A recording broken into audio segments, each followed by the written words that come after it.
All right, so for tonight, what I'm hoping for is to have a fun kind of presentation. We're going to watch some videos. We're going to look at some trends that are happening for 2013 and maybe brainstorm a little bit about how this applies to the nonprofit sector. So are you guys ready?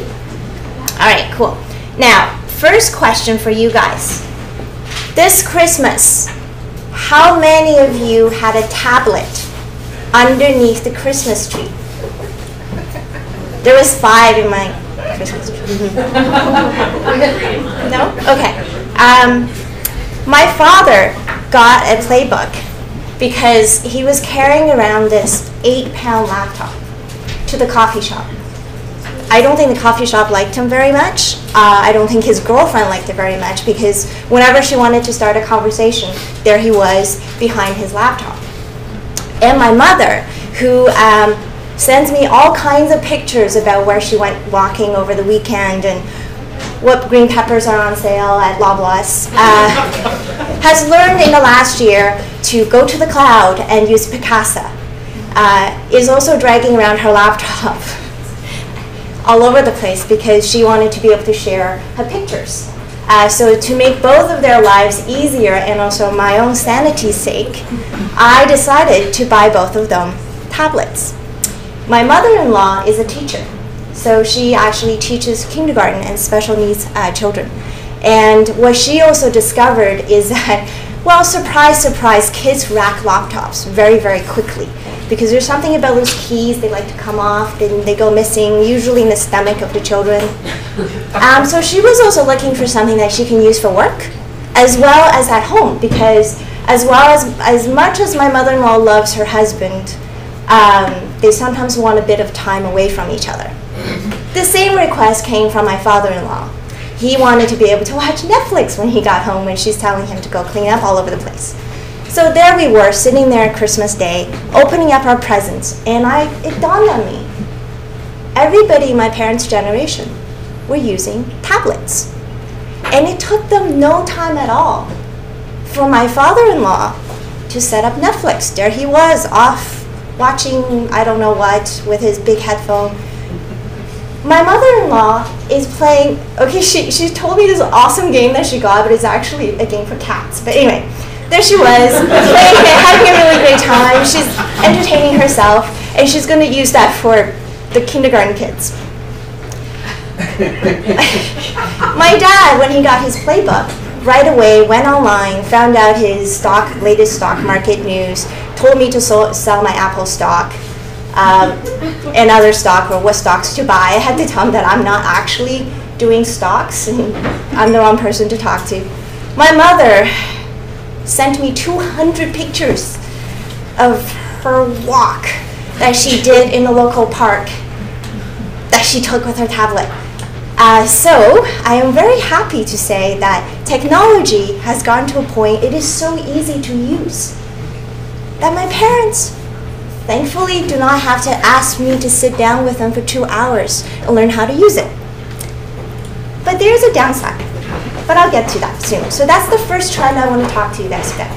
It's about the personal cloud. So the wonderful thing is, even though they all got tablets, even though they're now happily taking pictures all over the place of their walks, all of their information, they're not aware of this, are being stored in the cloud.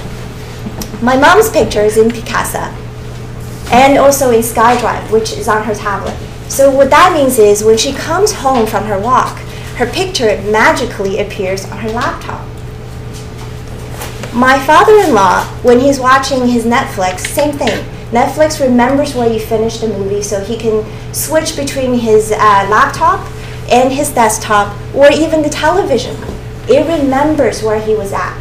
So what are we talking about here? We're talking about the ability for the cloud or your information that is stored not on your devices but somewhere out there to be your entity, and that information goes wherever you go as opposed to have your email sit on your particular laptop that you then have to transfer to a different computer. I'm sure we all remember when we switched computers in the past how much of a pain that was to have to back up your emails, put it on a CD-ROM, now probably a DVD drive or an external hard drive because things get bigger. And then you have to take it to your other computer, and then you have to re-import it, and somewhere along the way, something goes wrong, and there you are, no emails. So what that means is, going forward, as technology progresses, what we're looking at essentially is cross-device access. So the information is stored in one place, but you can access it on multiple devices. I was able to benefit from that because I didn't have to bring my laptop with me over vacation time. I can just log into my mom's computer, and there, all my information was there.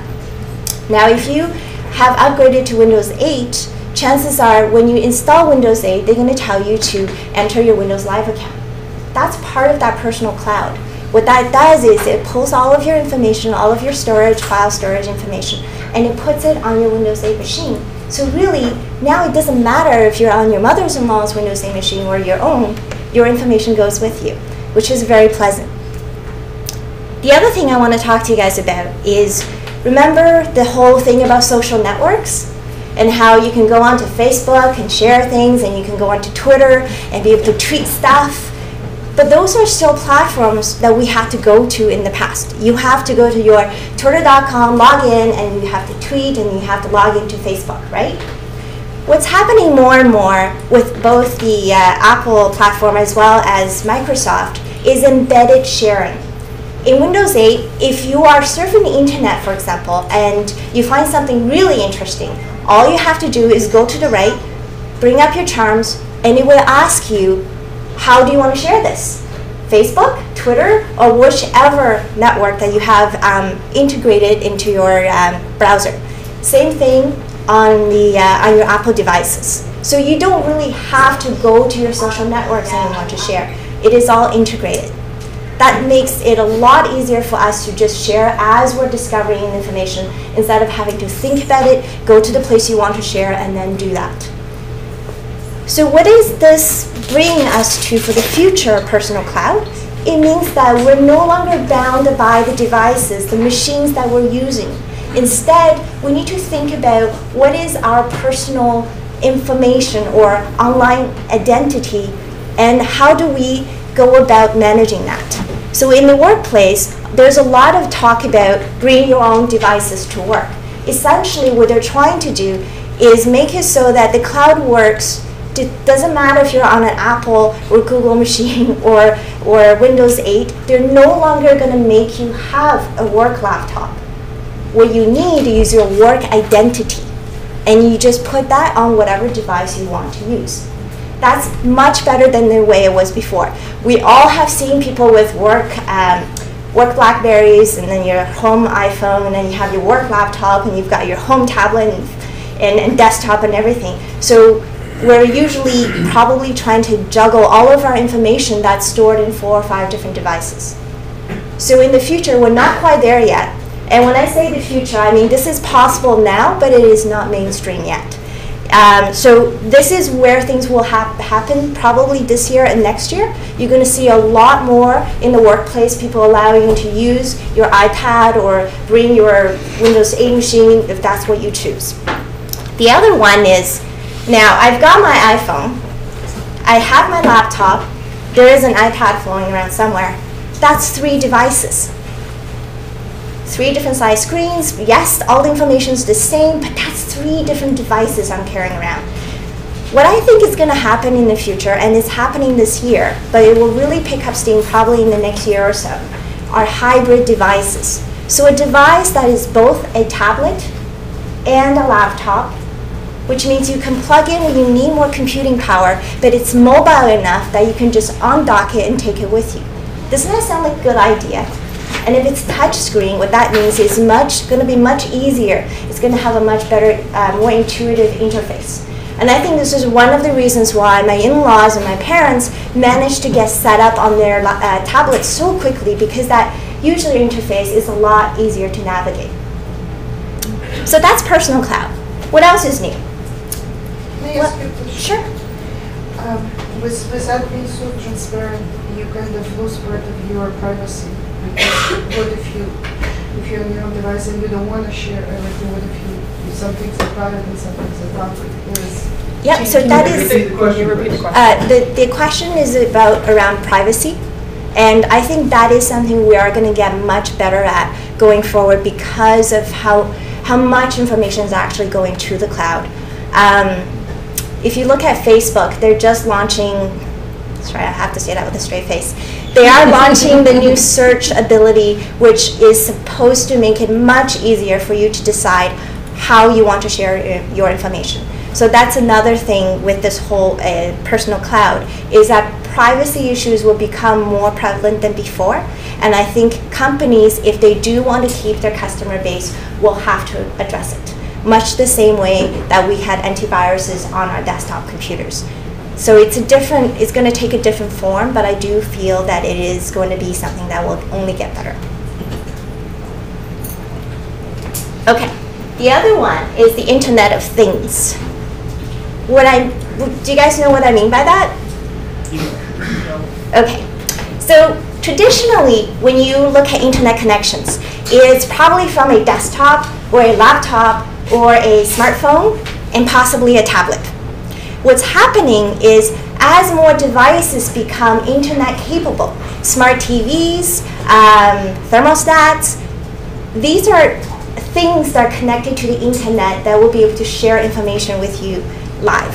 So on the left here, we have the Nest thermostats. That's actually what I have at home. What it does is, because it's connected to the internet, it allows you to be able to access your thermostat away from home. So you can set your temperature when you're away. Would you like to see a demonstration? Yeah. Okay.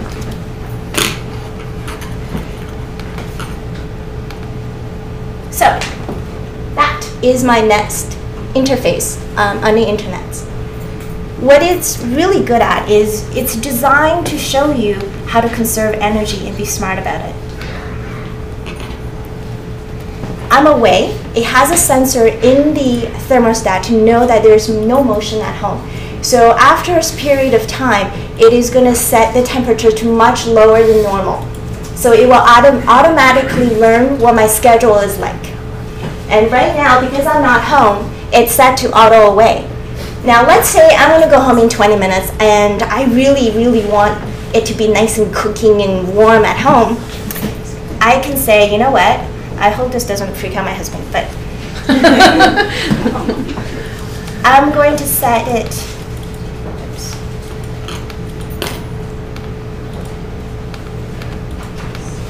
So right now at home, my thermostat comes alive and it is now setting it to 24 degrees.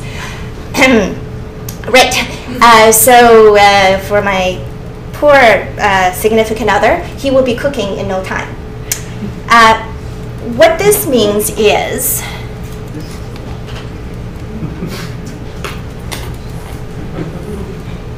I'm able to actually look at my energy usage over time.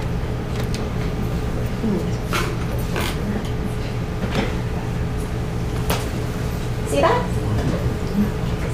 The green leaf tells you that since you're away so much, and also because it has a sensor to detect what the temperature is like, it will shut itself off.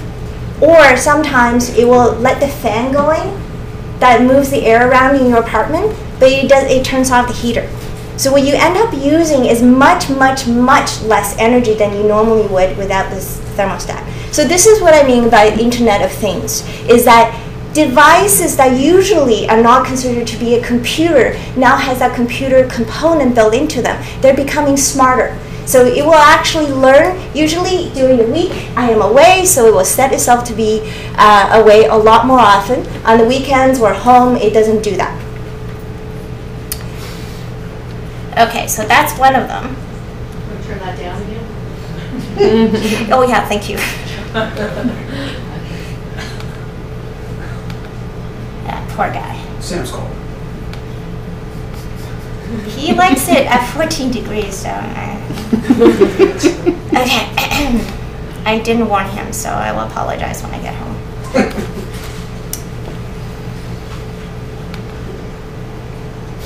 Okay, so that is smart appliances. The other one I want to talk to you guys about are smart applications.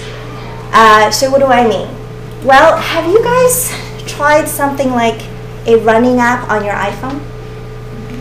Yeah? Okay.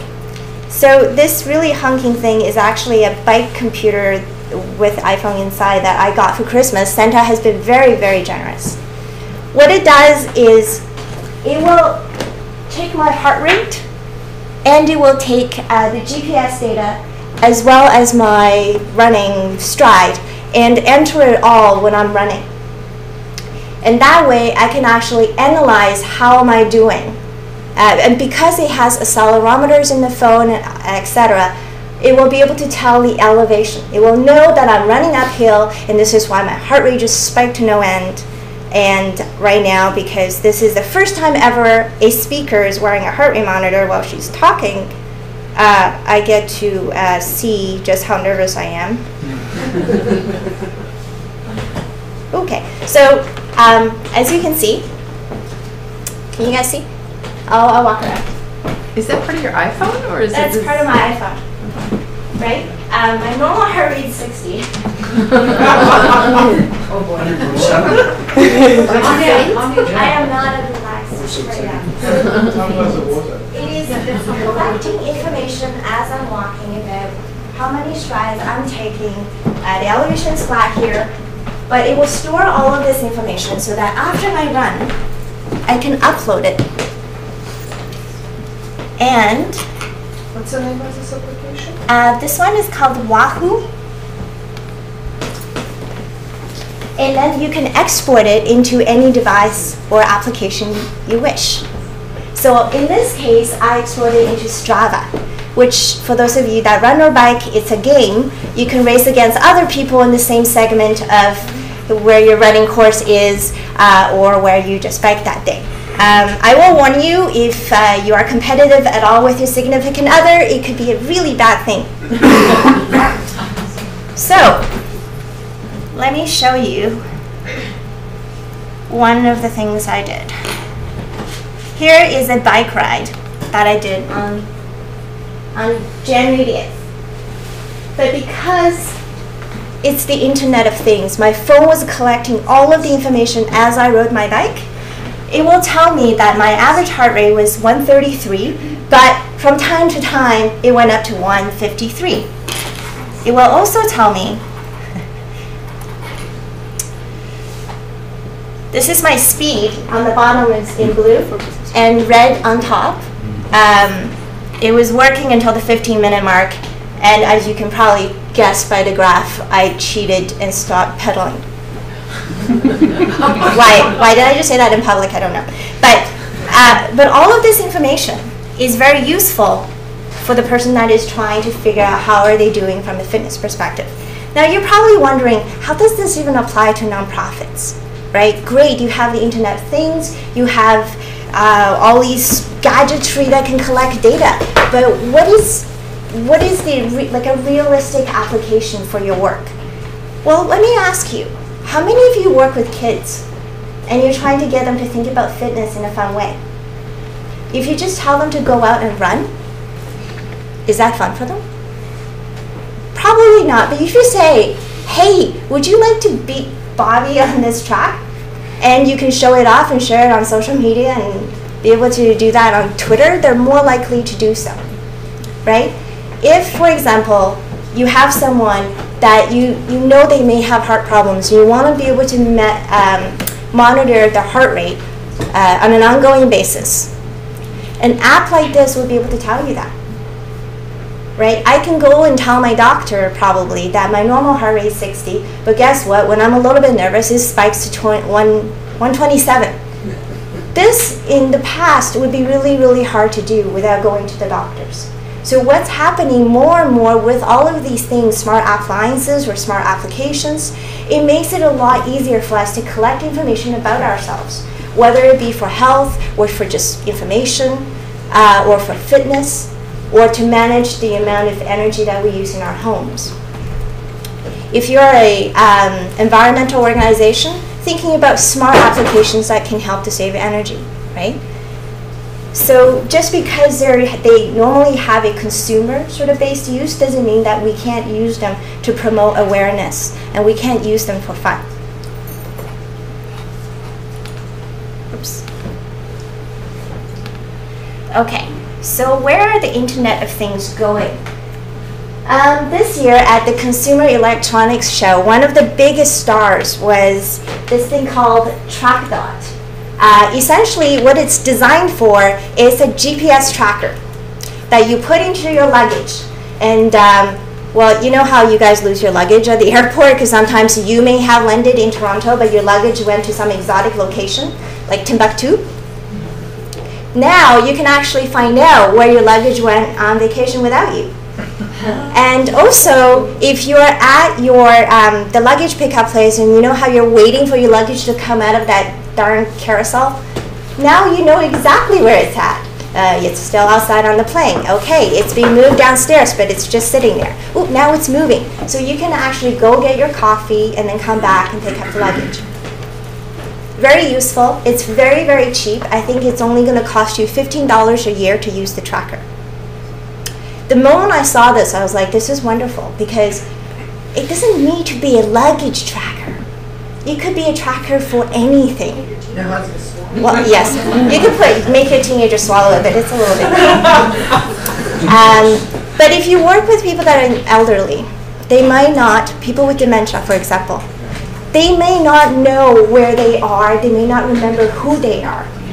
If you put that into make sure they're wearing it somehow, it's a lot easier for you to be able to know where they are. And then if you combine the tracker with another application, you'll be able to know, hey, this person just left the building, they're not supposed to. Let me go and find him. I know exactly which street he's now walking down. So the application, again, designed for commercial, like consumer purposes, but can definitely be used by our sector, and it's very, very cheaply affordable. Excuse me? Yeah. In what terms does it give you information, as in kilometers or in rooms? Is it actually telling you the person is in the hallway or the luggage is in an airplane? It's I haven't used it yet, so I don't know what the range is. It's likely going to be accurate within 10 meters, because that's what GPSs these days could get down to that range. So I'm going to say probably similar, but I haven't personally used it, so I don't know. But it will likely be able to tell you in general if the person is in the building. It may not be able to tell you if the person is over there at the end of the hallway or not. So again, I think the device itself is about $40, and the usage fee is about $15. On the right, it's not something that's so cheap necessarily, but in the future with the Internet of Things, just because you can hook up your thermostat or a luggage tracker onto the internet, why not a car? Why not your house? Right? So even this year at the auto show, they have two things that they're trying to promote. One is self-auto drive cars, which is lovely, because as you can see, this person is having a coffee, reading the newspaper. I know our mayor does that, but he's not in an auto drive car. Okay, but in the future, you can actually do that, and you can actually text and do all of these things because you're not actually driving. And these cars come with collision detection, so they will may be better, depending on the driver, at avoiding accidents than we would. The other thing that they're trying to promote now are kind of a combination of the luggage tracker thing I talked about and cars. They're talking about parental controls on cars. So you can now program into your car, instead of having your teenage son swallow that tracker, less painfully, you can just make it so the car won't be able to go to particular places. For example, his girlfriend's house. So, again, you can think about, if we think outside of the box, what are some of the applications that could happen? Self-drive cars are going to be so much better for elderly people to be able to get around again. They don't need someone to come and drive you to go and grocery shop. They probably could just go in the car themselves. The ability to be able to limit where cars can go, again, depending on the ability of the driver to remember maybe where they should be going, you can also program that in ahead of time. Smart homes are similar. It allows you to be able to decide who should have access to what parts of a building. Now, it might sound scary when I say that. You may say, well, there's the ability to limit somebody's ability to leave the house. But what I actually mean is, if you're, again, looking after someone who's elderly, you will be able to track where that person is at in which room. So if something were to happen to them, there are devices within the home that can help them. And if the devices are hooked up to the internet or have voice recognition or what have you, if they've fallen, instead of having to reach for a phone, which they may not be able to do, they can now be able to talk to devices that are enabled in the home, or maybe you can have sensors placed near staircases, etc., to know that something may have happened and to be able to actually automatically dial 911. So technology more and more is becoming invisible, and their role is to actually serve to make things easier, more convenient for us. They said this year about 50% of the devices on the internet are things, and that is going to increase exponentially in the next few years. So look for these things to happen in the next year or two. This one is probably more relevant to a lot of us, mobile fundraising. There's two different areas I want to talk to you guys about. The first one is mobile payment. Now, I know there's been a lot of interest in how do you get mobile payment, and in the past that's been somewhat difficult. Square is a company that just launched in Canada for, I think, is it $10 or is it free now? I think it's $10. They will send you the Square thing that's essentially a card scanner, and you will be able to link it, say, to PayPal or something. And all you need now is your phone, and you'll be able to get people to donate to you on the spot and email the receipts to them on the spot. That makes it a lot easier. So if you're at a fundraising event and you just spent a lot of time talking to somebody who really cares about your cause, instead of saying, hey, would you like to fill out this form with your email? And then I will go into a computer later and type it in, and maybe by the time you've forgotten about me, I will send you a letter by post to tell you to donate to me. Now, as you're talking to them at the event where they can actually see the impact of your work, it's much, much faster for you to be able to say, hey, if you care about this cause, donate. I can take care of that right now. It's simpler for you, and it's simpler for your donors as well. And the cost for entry is also very, very affordable. The other one is crowdfunding. Have you guys heard of Indiegogo or Kickstarter? Okay, so where these two basically started is in the startup community, where in the past, if you want to be able to build a device like a case for an iPhone, you need to be able to prototype it, and then you need to sell your idea to somebody else with a lot of money to be able to fund for the development of whatever the product it is. And then chances are you are selling your intellectual property to whoever that's funding you. What's happening is these people got together and said, hey, we should be able to take control or have the intellectual rights to our inventions. We just need to be able to ask a lot of people for a little bit of money at a time for this to happen. So these sites originally started in the startup community, but more and more nonprofits are using it for fundraising purposes. So instead of going to Trillium and ask for $300,000, what you could say is, hey, there's this project that I'm doing. I'm really passionate about it. Until we raise $300,000, it's not going to happen. But you can donate $5 at a time. You can donate $10 at a time. And if you donate $100, this is what I will do for you. And the site will take care of all the logistics, the fundraising aspect of it, and it won't release the money to you until you have actually reached your fundraising goal. This makes it a lot more incentive for people who are raising the money, instead of saying, yeah, I know my goal was $300,000, but $2,000 is okay, right? So now you can really concentrate on how to get people to be made aware of what you're doing, as opposed to spend a lot more of your money chasing after the funders or taking care of all the infrastructure that you may need on your website if you were to do that by yourselves. So crowdfunding is definitely something that you can do now, today. Probably not very much money, because what they're doing is they're taking a bit of the transaction fee when people donate the $5, right? So to you, it's actually very accessible. I would encourage you guys to think about these similar sites So Indiegogo and Kickstarter, definitely more commercial oriented, but there are nonprofit types out there. Is Kiva one of those? Yes. Kiva is the one that is starting to pick up a lot of steam. They're essentially focused for nonprofits only. Now, I don't want you to kind of just rule out the other ones that I mentioned, because they actually have a lot more people, general public, going to those sites. So just because it may not have a nonprofit focus doesn't mean that your projects do not have a place on there. So where is that all going? Now, all of the things I talk about requires you to take out your wallet, pull out your credit card, enter some numbers in, and you're probably a little bit worried about, ooh, what happens if my credit card gets compromised?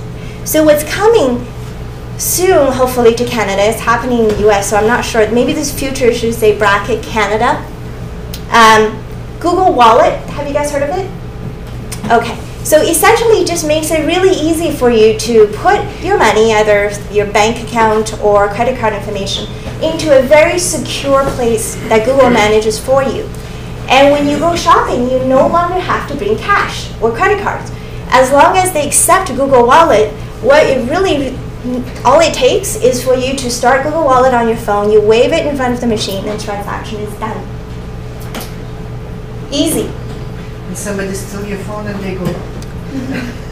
You still have to, type in the security codes, right? You'll have to authorize the payments. But what that means is now you can limit and say, I only want $100 from my bank account to go into Google Wallet, or I only want $200 of my money to go into Google Wallet. It allows you to manage where the source of the money is coming from and how you're going to spend it. So this actually makes it easier for people to give. It also makes actually your credit card and your bank account a lot safer. The other one is gamification of fundraising. Now, what do I mean by that? In the traditional channels of fundraising that we talk about, it's very much going to the public, talk to them about your cause. Maybe if they're touched, they will give you money. But we're still speaking to that same sort of audience. Now, this maybe is the gamer in me speaking, but when I play an online game, and I know there are 45,000 players at that moment live online, and I know very well most of them have a background in IT. Why can't we, A, bring fundraising into the game itself, which is not really gamification, it's reaching that audience, or B, look at all these gamers. They're playing the game for a reason. Probably one of the reasons is watching that progress bar happening, right? Now I just went and made some artificial gold. Now I'm going to go to this other artificial place and sell the gold. If they're doing that anyway, if the game aspect of it is attractive to them, why not use some of that for fundraising? Why not build apps that will actually teach people to do good? And then when they make money in the game, turn that into real dollars for your cause. This is a whole generation, whole groups of people that we never thought about before. If kids are playing games, shooting games that are teaching them about violence, if kids are playing games that are making them behave in a poor way online, why can't we turn things around? Why can't we, as they play the game, educate to them about what else is going on in the world? About disasters that may happen in certain areas of the world that they can actually make a difference. If they want to donate in-game dollars, they could. All we really need to think about is how to work with the game makers and make the in-game dollars into real-world dollars. Just something to think about. I don't think it's going to happen and be mainstream anytime soon, but that's a huge market that we haven't even started to tap into.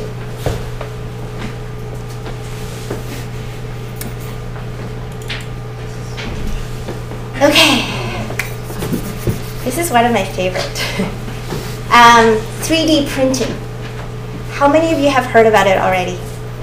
Okay, how many of you are like, what? Okay, it's okay. I try to explain 3D printing to my mother. She just... 3D printing has been actually around for quite a few years. Generally, they're being used for what we call rapid prototyping. So if you're an inventor and if you're going to make a product, you're not sure whether or not your design is perfect, instead of actually making the product itself, what you do is you print out or make a mold of that product so you can really test very quickly the how good your design is. So the thing actually looks like, this is one of the printers that's being shown this year in Vegas at the Consumer Electronics Show. So that's not a made-up printer, that's an actual printer. And that's it actually printing a rocket ship.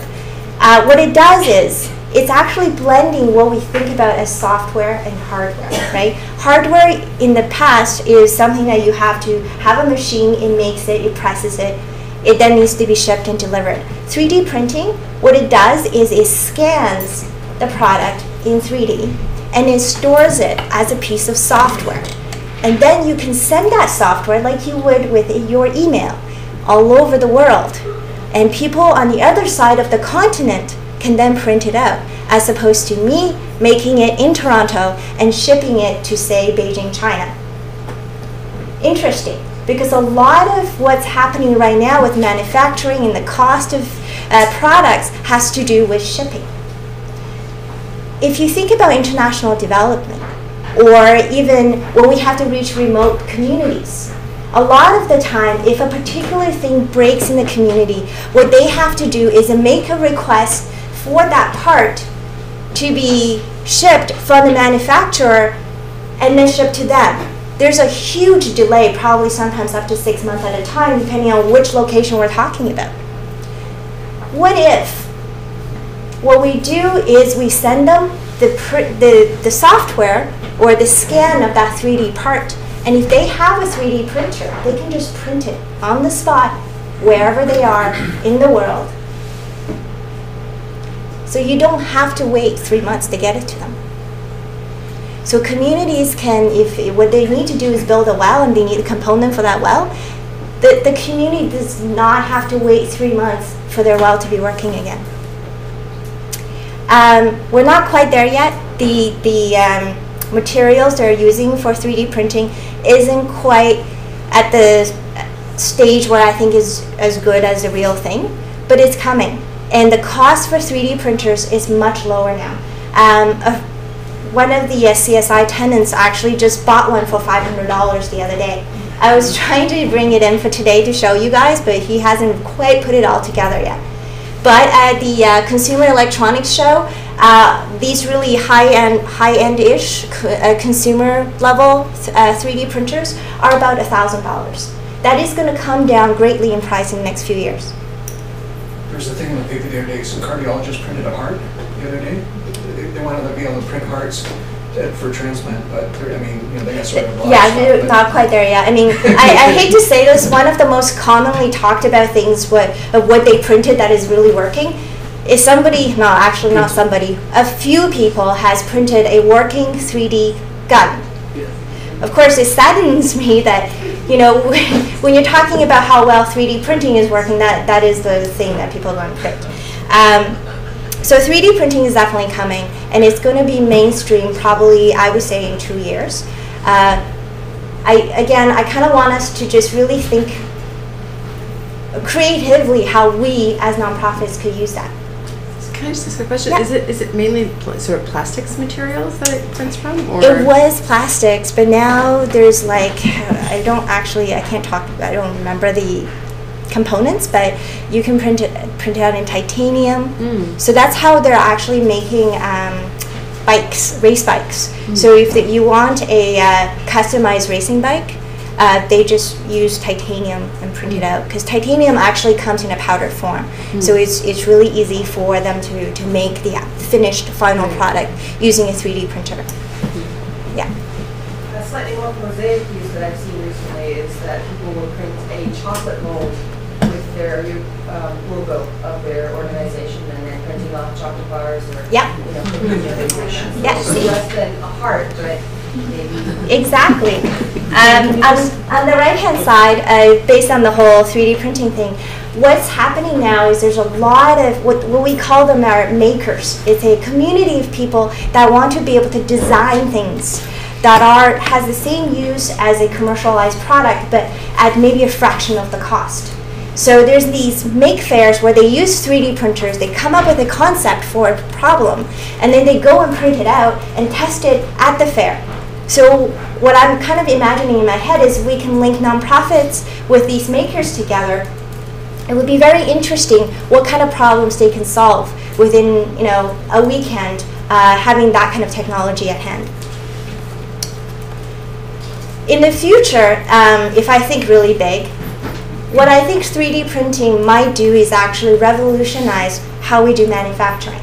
So instead of products that are owned by particular companies that are made in a manufacturing factory in a third world country and then shipped on oil containers that is actually really bad for the environment, to be sold to us as commercialized products, so we have to pay a premium for it. What I'm hoping is that there will be a distribution of where things are being manufactured, who manufactures it, and who designs it as well. And to sort of go on the foundation of what I just mentioned, I like to call it open source hardware. So instead of having companies that hold patterns to particular pieces of hardware, if we can get makers, just like what we did with open source software, if we can get them together and come up with designs and 3D designs of these things that people can print in their homes or organizations can print in their locations, but information is shared as open data. The information is shared with the community. Think about what that would possibly mean for us. So things that we're paying a premium for right now because of manufacturing costs, because of patents, has the ability to be truly affordable for us in the future. So that's kind of why I get really excited when I talk about 3D printing. And this is a picture of actually a maker's fair where they got together and thought about and prototyped products over a weekend.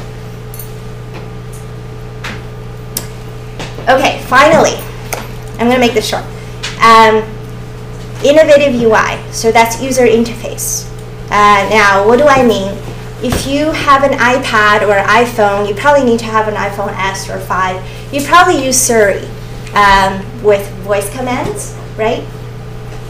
Or if you bought a Microsoft Xbox Kinect for your teenage son, you probably got some experience using the gesture interface. Okay. So gesture and voice is the next thing in terms of user interfaces. What we have right now is our tablets, our smartphones. It's the touch interface. Going forward with gesturing, instead of having you to be at the keyboard and having you touch the buttons and all of those things, you should be able to just wave your arms and gesture. Now, when they first started on this, it was once upon a time a joke. Do you guys remember Google's April Fool's video that they did, I think, a year ago?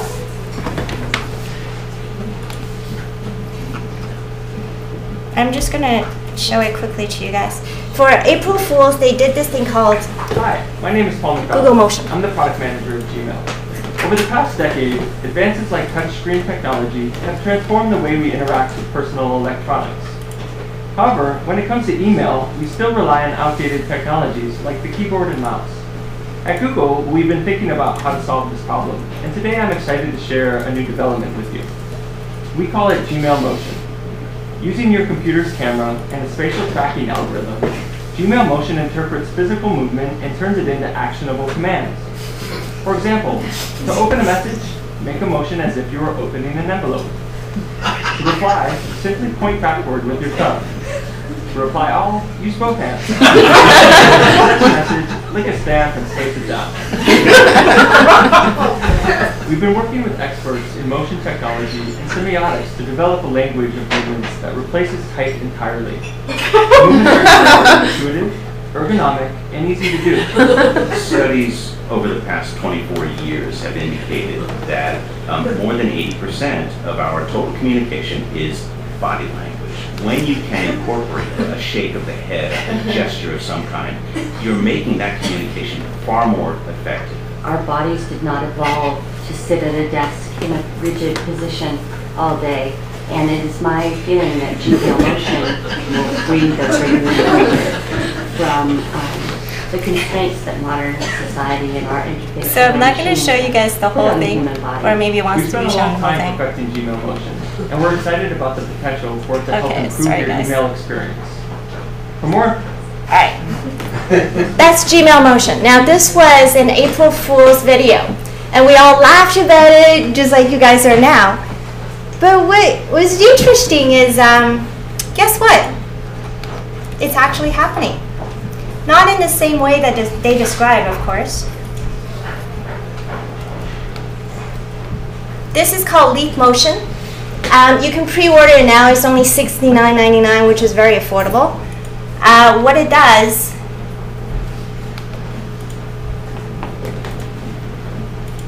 is this little thing that sits in front of your computer.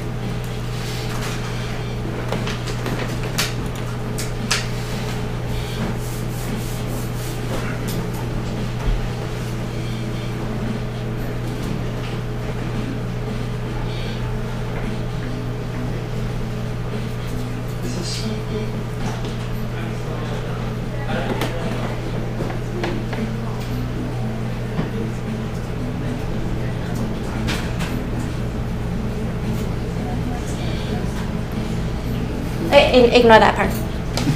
And that part.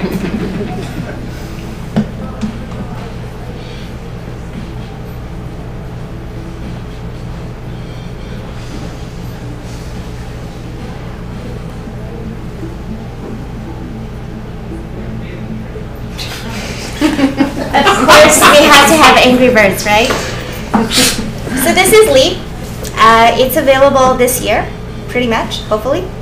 This is technology that is currently being produced for the masses. So,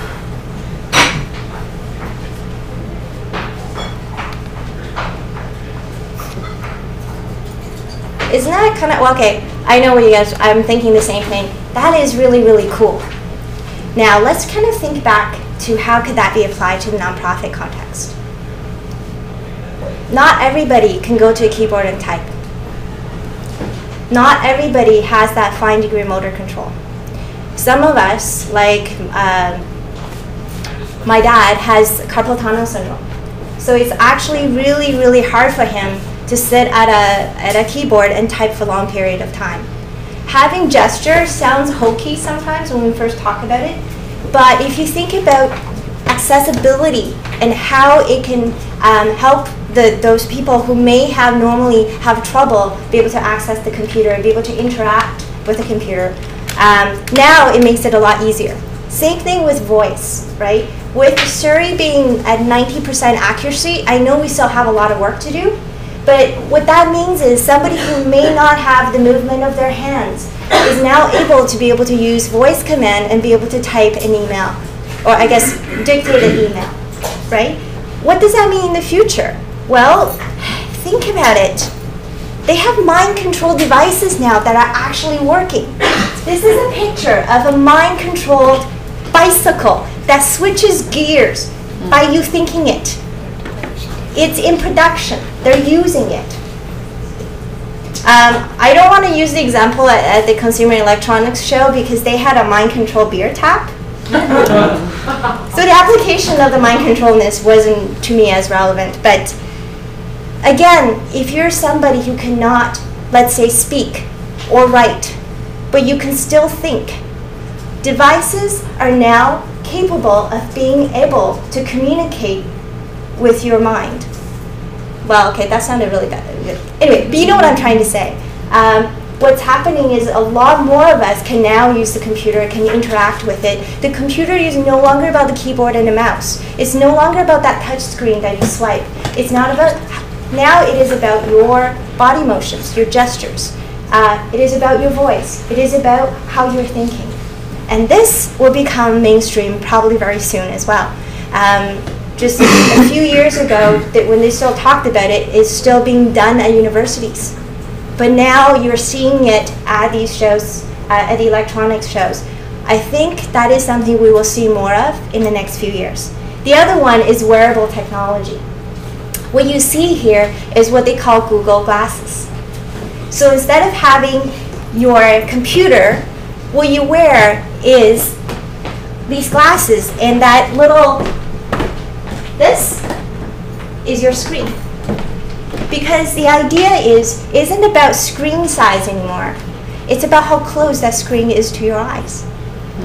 So, and if you can superimpose the information on the glass itself, then it has the ability to know what you're looking at and give you the right information according to what the tracking of your eyeball movement. To show you what I mean, I'm going to show you guys another video.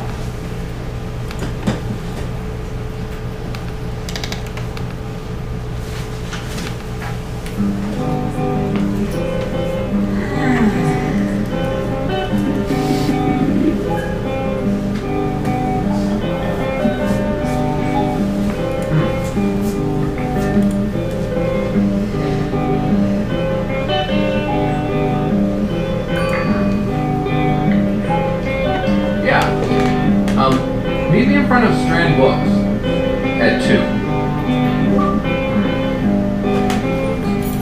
Can you guys all see?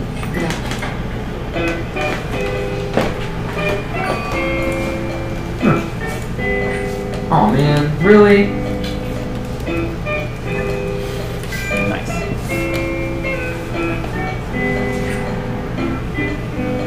Hey there, guys. Hey there, cool guys. Sweet. Remind me to buy tickets for Monsieur Gano tonight.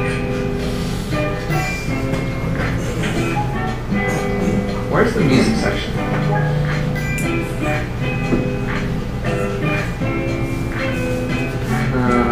Oh, yes, this is it. All here yet? Huh. Hey dude, how's it going? Want to go check out that new place I was telling you about? Sure. It's probably really good. Hey, just a second. Cool. Good to see you again. Thanks, man. Got a new phone? I'm pretty See you, dude. Whoa, cool. Take a photo of this. Share it to my circles. Oh, I'm running late. Music, stop.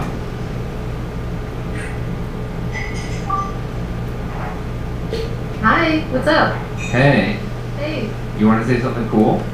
Yeah, sure. Have you delayed? Yep. Okay, here goes.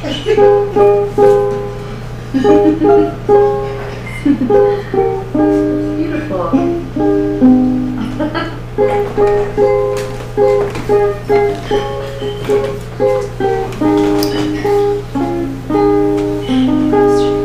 There you have it, Google Glasses. They actually are now getting people from Google and limited beta testers to wear Google Glasses. So what you see is not far from what's actually happening in real life. Isn't that cool? So all of these trends, what do they all have in common? They're all terrifying. They're all terrifying. Okay. How so? Most of this stuff that I find utterly terrifying in its implications, but it's not that it's not cool, it's just that it's very terrifying. I think, Is there a particular yeah. aspect that you're fearful of? The interconnectedness, absolutely every single part of your life has to do with technology. Every single thing you do, you look out the window and it talks to you. Like, I understand it's probably something you get used to over time, etc. But I just don't see the humanity in it. Right, it's always present. Yeah. Yeah, where the private moments where technology is not present. Is that what you're saying? What does it mean for privacy and control?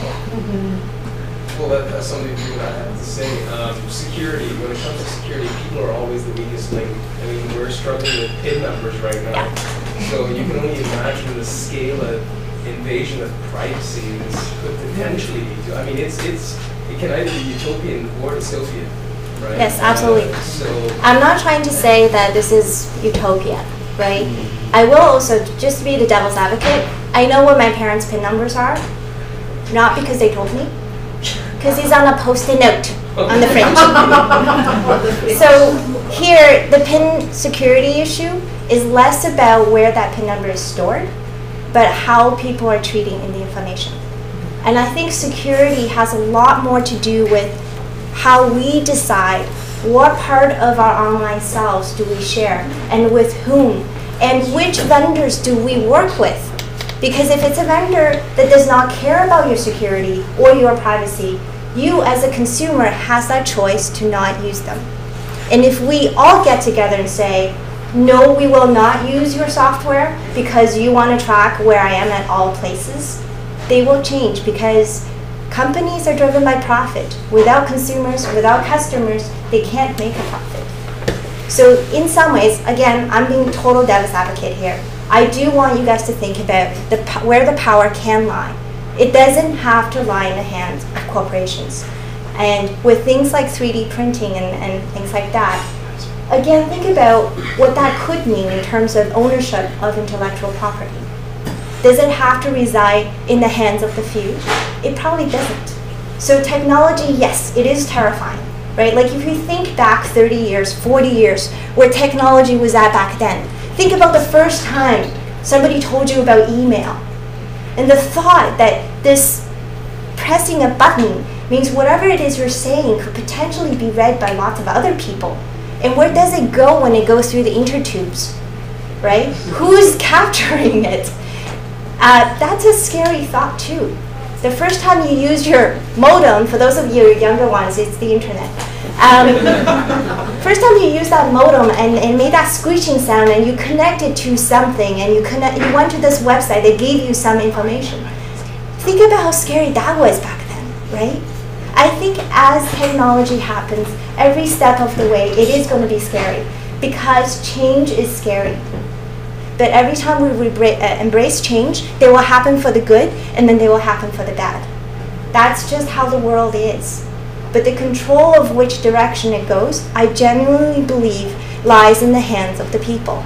This is why nonprofit organizations exist, alongside corporations, right? This is why social businesses are becoming more popular. This is why social enterprises are now happening. It's no longer about doing good or doing evil anymore. It's really about sharing of information, sharing of knowledge, and sharing of ideas. And technology is a powerful tool for that. Yes, in the hands of the wrong people, it can be a dangerous weapon. I'm not denying that. But I can say the same thing about nuclear energy, right? I can say a lot of things. There's no study done about a long-term effect of all this technology on our body, of radiation, constantly having a phone, having glasses, and we're constantly in touch with it. Absolutely. There's always a risk to that. Radiation is probably a possible health effect, but so are other things, right? If you talk about how technology may actually make people more antisocial. If you're on your phone all the time, people are saying that, okay, you're not actually having real world conversations. Same vein of thought, people who may not be able to leave their houses can have chats with people over the internet. So everything we do, there is very good things to it, and then there's very bad things to it. There isn't anything that's purely good. So we'll have to take the good and the bad. What I'm trying to talk to you guys tonight are about the trends of where things might be going. They're not about how good they are. What I'm hoping you guys will think about is the good uses that we can use of readily available technology. Like this, mind control of the bike thing. Why can it not work for wheelchairs, right? The thought of all these people out there that cannot communicate to us because of their bodies just not working the way that it ought to. Think about the freedom we could bring them. Think about parts of the world that does not have access to particular pieces of information. how we can now make the power of manufacturing and take the power of manufacturing and put it into their hands. So I hope what I've said is of entertainment value to you. Most of what I said is at the expense of my parents.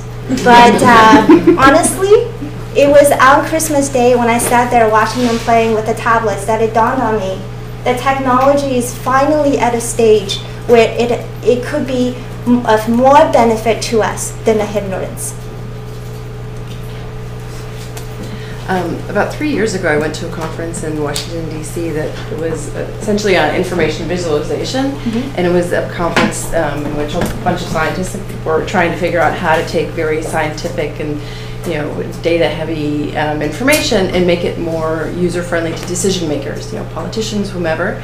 And there was a group from the Northwest Pacific Laboratories, and they demoed a video of firefighters going into a fire that was happening on the side of a mountain using all of these technologies and saying this is not very far away. And so they used something like a camera to go up into these paths of trees that were burning, and essentially storing the stuff and understanding which firefighters went in, who came out, where they were at all times. The ground control people down the mountain could figure out, people from across the country could figure out sort of the logistics of things. It was incredible.